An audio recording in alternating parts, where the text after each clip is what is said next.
नमस्कार। चित्तौड़गढ़ नगर एवं जिले के अधिकांश क्षेत्रों में गत 2 दिनों से लगातार हो रही बारिश के बाद बुधवार को आखिरकार बारिश पर विराम लगने से सभी ने राहत की सांस ली। बुधवार को धूप खिलने से भी लोगों को राहत महसूस हुई, लेकिन इस बारिश के कारण जगह जगह बुधवार को भी पानी भरा होने की वजह से लोगों को परेशानियों का सामना भी करना पड़ा। गौसुना बांध के गेट बुधवार को भी खुले रहने की वजह से धनेत एनीकट कम काजवे पुलिया पर आवागमन बुधवार को भी पूरी तरह से बंद रहा। चित्तौड़गढ़ नगर एवं जिले के अधिकांश क्षेत्रों में सोमवार एवं मंगलवार को लगातार हुई बारिश से जनजीवन पर काफ़ी अधिक असर पड़ा। एवं बारिश को लेकर लोगों ने तौबा कर ली, क्योंकि इससे लोगों की परेशानियां लगातार बढ़ती जा रही थी। मौसम भी ठंडा होने लगा था।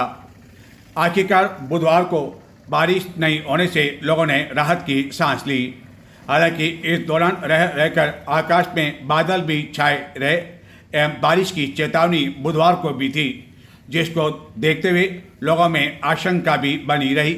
लेकिन बादल छाए रहने के बावजूद बारिश नहीं हुई एवं इस दौरान कुछ देर के लिए धूप निकलने से भी लोगों ने राहत की सांस ली। लेकिन सोमवार एवं मंगलवार को हुई बारिश के कारण जगह जगह बुधवार को भी पानी भरा होने की वजह से लोगों को परेशानियां उठानी पड़ी। कुंभार नगर में पुलिस लाइन के समीप रेलवे ब्रिज के नीचे काफ़ी अधिक पानी भर जाने की वजह से चौपहिया वाहनों को भी यहाँ काफ़ी मुश्किल से निकलना पड़ा। जबकि पानी के इस सैलाब को देखते हुए कई चौपहिया वाहनों ने यहाँ आने के बाद अन्य मार्ग से जाना बेहतर समझा, जबकि अधिकांश दुपहिया वाहन चालक यहाँ से नहीं निकल सके। इधर गौसुना बांध के गेट बुधवार को भी खुले रहे, जिसके कारण धनेत एनीकट कम काजवे पुलिया पर बुधवार को भी आवागमन पूरी तरह से बंद रहा। इस पुलिया का कई लोग विभिन्न गांवों की ओर जाने के लिए शॉर्टकट रास्ते के रूप में उपयोग करते हैं, लेकिन पुलिया पर पानी के इस तेज बहाव को देखते हुए कोई भी यहां से जाने की हिम्मत नहीं जुटा सका। वहीं इस पुलिया के दोनों ओर बैरिकेड्स भी लगा दिए गए थे, ताकि लोग पानी में से निकलने का खतरा मोल नहीं ले सके। पानी का बहाव जिस तरह बुधवार को देखा गया, उससे इसकी संभावना कम है कि गुरुवार को यह पुलिया आवागमन के लिए खोल दी जाएगी। हालांकि बारिश नहीं होने से लोगों ने राहत की सांस तो ली, लेकिन खेतों में अभी भी पानी भरा हुआ है एवं काश्तकारों का कहना है कि अगले कुछ दिनों में उन्हें लगता नहीं है कि खेतों में जो भरा पानी है वह सूख जाएगा, जिसके कारण खेतों में नमी रहेगी, वह फसल के लिए नुकसानदायक भी है। अब काश्तकारों को समझ में नहीं आ रहा है कि आखिरकार इस बारिश के कारण उन्हें जो नुकसान हुआ उसकी भरपाई कौन करेगा। हालांकि जनप्रतिनिधि लगातार गिरदावरी की मांग तो कर रहे हैं, लेकिन कई काश्तकारों ने बताया कि इसके बाद जो मुआवजा उन्हें दिया जाता है वह काफ़ी कम होता है, जबकि इस बारिश के कारण उन्हें काफ़ी अधिक नुकसान हुआ है। गत दिनों जयपुर के एसएमएस चिकित्सालय में हुए अग्निकांड के बाद पूरे राजस्थान में स्थित चिकित्सालय में फायर फाइटिंग सिस्टम की जो स्थिति है उसके निरीक्षण करने के निर्देश दिए गए थे। इस निर्देश के बाद चित्तौड़गढ़ की उपखंड अधिकारी ने नगर परिषद के अग्निशमन अधिकारियों के साथ श्री सांवले चिकित्सालय का निरीक्षण किया था और फायर फाइटिंग सिस्टम में कई तरह की खामियां पाई गई थी। चौंकाने वाली जानकारी उस समय यह भी सामने आई थी कि जिला मुख्यालय स्थित जिले के सबसे बड़े इस चिकित्सालय में फायर को लेकर एनओसी तक नहीं ली हुई है। हालांकि आवेदन तो किया था, लेकिन खारिज कर दिया गया था और यह कमियां पाए जाने के बाद ऐसा लगा कि इन कमियों को पूरा कर दिया जाएगा और एनओसी ले ली जाएगी। लेकिन हालत यह है कि अब तक भी नगर परिषद से एनओसी फायर को लेकर नहीं ली गई है। वहीं चित्तौड़गढ़ के जो निजी चिकित्सालय है उनमें लगभग आधे ऐसे चिकित्सालय है जहां की फायर को लेकर किसी तरह की कोई एनओसी नहीं ली हुई है और निर्धारित मापदंडों की पालना नहीं की जा रही है। राजस्थान की राजधानी जयपुर में गत दिनों एसएमएस में हुए अग्निकांड के बाद राजस्थान के सभी चिकित्सालय में फायर फाइटिंग सिस्टम की जांच के निर्देश देकर जांच करवाए जाने के बाद कई तरह की खामियां पाए जाने के बावजूद इन्हें अब तक भी दूर नहीं किया जा सका है। वहीं चित्तौड़गढ़ के अधिकांश निजी चिकित्सालयों में भी इस सिस्टम की कई खामियां पाई गई एवं नगर परिषद के अग्निशमन अधिकारी के अनुसार चित्तौड़गढ़ जिला मुख्यालय पर स्थित निजी चिकित्सालयों में आधे ने अब तक एनओसी नहीं ले रखी है, जो कि मरीजों की जिंदगी के साथ खिलवाड़ करने में लगे हुए हैं। जयपुर में जो गत दिनों हादसा हुआ उसके बाद सरकार ने राजस्थान के सभी चिकित्सालयों की फायर फाइटिंग सिस्टम के जांच के आदेश दिए थे। उसके बाद अधिकारियों ने जांच भी की एवं कई तरह की कमियां पाई गई, जिसके बाद आला अधिकारियों की इसकी रिपोर्ट भी दी गई और उसके बाद लगा कि शायद इसमें कुछ सुधार हो जाएगा। लेकिन जो कमियां पाई गई और जिसके लिए जो अधिकारी जिम्मेदार पाए गए उनके खिलाफ कोई कार्रवाई अब तक नहीं की जा सकी और न ही उन कमियों को अब तक दूर किया जा सका और पुनः मॉनिटरिंग करना भी उचित नहीं समझा गया। या बाद में हुए अन्य हादसों के कारण सरकार उसमें उलझकर रह गई और उस बारे में बचाव करने में जुट गई। जिला मुख्यालय स्थित श्री सांवलिया चिकित्सालय का इसी तरह निर्देश के बाद निरीक्षण किया गया था, लेकिन नगर परिषद के अग्निशमन अधिकारी मेवा राम के अनुसार चिकित्सालय में लगे फायर फाइटिंग सिस्टम में अब तक कई तरह की कमियां होने के बावजूद 29 अक्टूबर तक भी एनओसी चिकित्सालय को जारी नहीं की गई है। चिकित्सालय में फायर फाइटिंग सिस्टम के विभिन्न स्थानों पर जमे हुए जाले यह बताने के लिए काफ़ी है कि कभी मॉक ड्रिल के नाम पर भी कोई जांच पड़ताल करना आवश्यक नहीं समझा गया। यदि कदम उठाए होते तो शायद यह जाले विभिन्न स्थानों पर देखने को नहीं मिलते। श्री सांवलिया चिकित्सालय में हालांकि विभिन्न स्थानों पर अग्निशमन यंत्र तो अवश्य लगे हुए हैं, लेकिन चिकित्सालय के विभिन्न नर्सिंग स्टाफ से जब इसको चलाने के बारे में जानकारी चाहिए गई तो उनका कहना था कि यह काम उनका नहीं है। कोई भी घटना होती है तो फायर ब्रिगेड के नंबर उनके पास है, यानी कि आग लगने की स्थिति में फायर ब्रिगेड का इंतजार किया जाएगा। और यह है चिकित्सालय का गहन चिकित्सा इकाई कक्ष यानी कि आईसीयू, और इसके सामने जब फायर फाइटिंग सिस्टम लगा हुआ है वह ताले में कैद है। यदि कभी किसी तरह की कोई घटना हो जाती है तो पहले ताले की चाबी की तलाश की जाएगी और उसके बाद यह ताला खोलने के बाद इस फायर फाइटिंग सिस्टम से आग बुझाई जाएगी।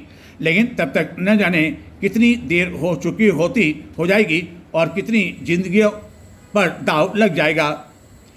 इसी तरह अन्य कई वार्ड हैं जहां किसी तरह के कोई व्यवस्था नहीं की हुई है, जबकि तेज लपटें किसी का इंतजार नहीं करती है। एवं चिकित्सालय प्रशासन यह दावा करता रहा है कि उनके यहाँ फायर फाइटिंग सिस्टम की समुचित व्यवस्था है, लेकिन हालत यह है कि जो उपकरण लगा रखे एवं जो सुविधाएं हैं उस पर या तो जाले जमे हुए हैं या कमरे के अंदर बंद होने के बाद ताला लगा हुआ है। हालांकि राहत की बात यह है कि जो अग्निशमन यंत्र है उसमें जो एक्सपायर डेट है वह अभी तक नहीं है, जिसके बारे में कहा गया कि समय समय पर इस ओर ध्यान दिया जाता है। लेकिन जो अन्य वार्ड हैं उनमें कई वार्ड ऐसे जहाँ की आग बुझाने की दृष्टि से किसी तरह के कोई इंतजाम किए हुए नहीं हैं, जबकि इस तरह के इंतजाम वार्ड में भी होने चाहिए ताकि तत्काल प्रभाव से कदम उठाए जा सके।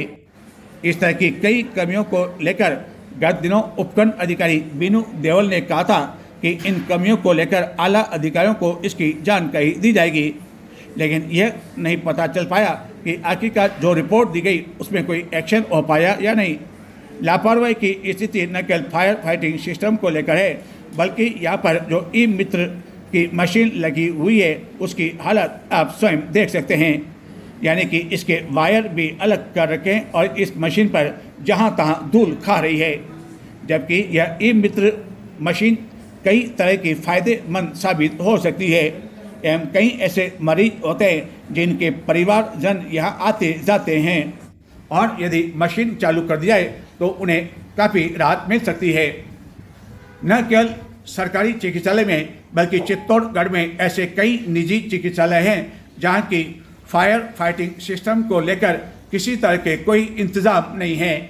यह एक निजी चिकित्सालय का कमरा है जहां की एक प्रसूता बढ़ती है, लेकिन इस कमरे में किसी तरह के कोई सिस्टम देखने को नहीं मिले।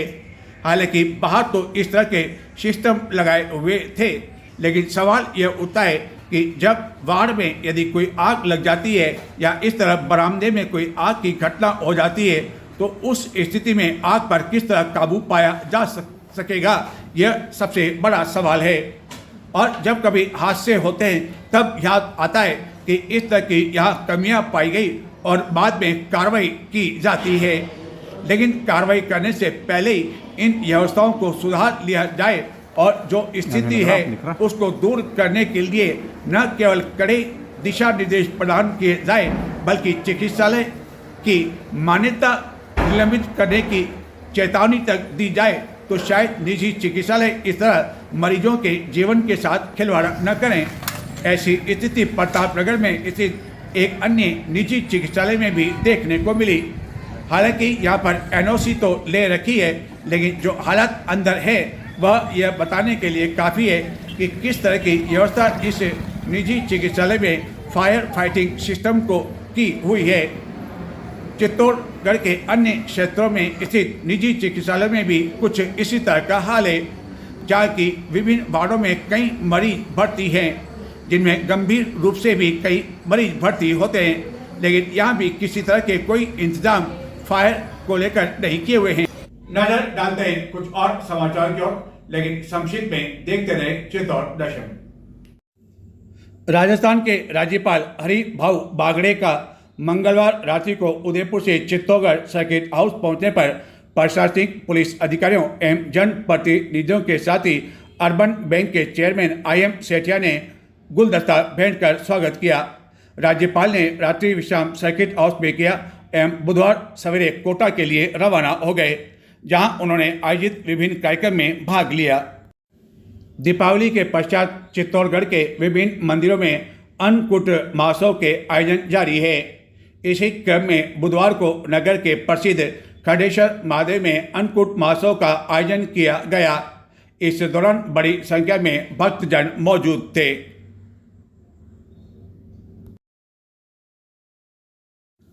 चित्तौड़गढ़ जिले के प्रसिद्ध सांवलिया मंदिर में प्रति महीने करोड़ों रुपए का चढ़ावा आता है, लेकिन इस चढ़ावे में से गौशालाओं के लिए किसी तरह की कोई राशि नहीं दी जाती है, जिसको लेकर बुधवार को कई संतों एवं विभिन्न गौशाला के संचालकों ने श्री सांवलिया मंदिर मंडल के चेयरमैन एवं अधिकारियों को ज्ञापन देकर विभिन्न गौशालाओं को व्यवस्थाओं के लिए सांवलिया मंदिर मंडल की ओर से राशि दिए जाने की मांग की एवं इस सब में ज्ञापन भी दिया गया। ज्ञापन में कहा गया कि सांवलिया सेठ जैसा भव्य दिव्य मंदिर है, लेकिन दुर्भाग्य है कि गौ माता के लिए इस मंदिर के ट्रस्ट द्वारा कुछ नहीं किया। चित्तौड़गढ़ नगर में गत कुछ दिनों से लगातार रात्रि के समय हो रही चोरियों की वारदात से जहां लोगों का आक्रोश बढ़ता जा रहा था, वहीं पुलिस की नींद भी हराम हो गई थी और आखिरकार पुलिस को इस मामले में 4 अभियुक्तों को गिरफ्तार करने में सफलता हाथ लगी, जिन्होंने चित्तौड़गढ़ नगर में गत दिनों हुई विभिन्न वारदात में अपना हाथ होना स्वीकार किया है एवं इस दौरान यह एक ऑटो का उपयोग करते थे, उसे भी पुलिस ने जब्त कर लिया।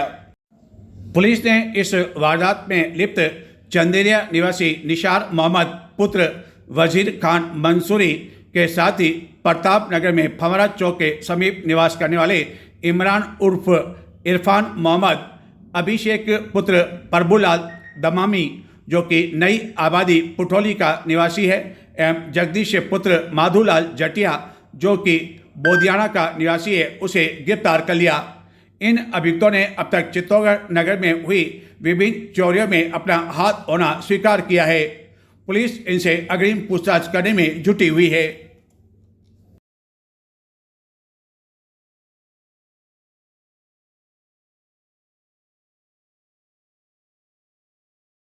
तो ये थे आज के समाचार। अब मुझे आगे दें। नमस्कार।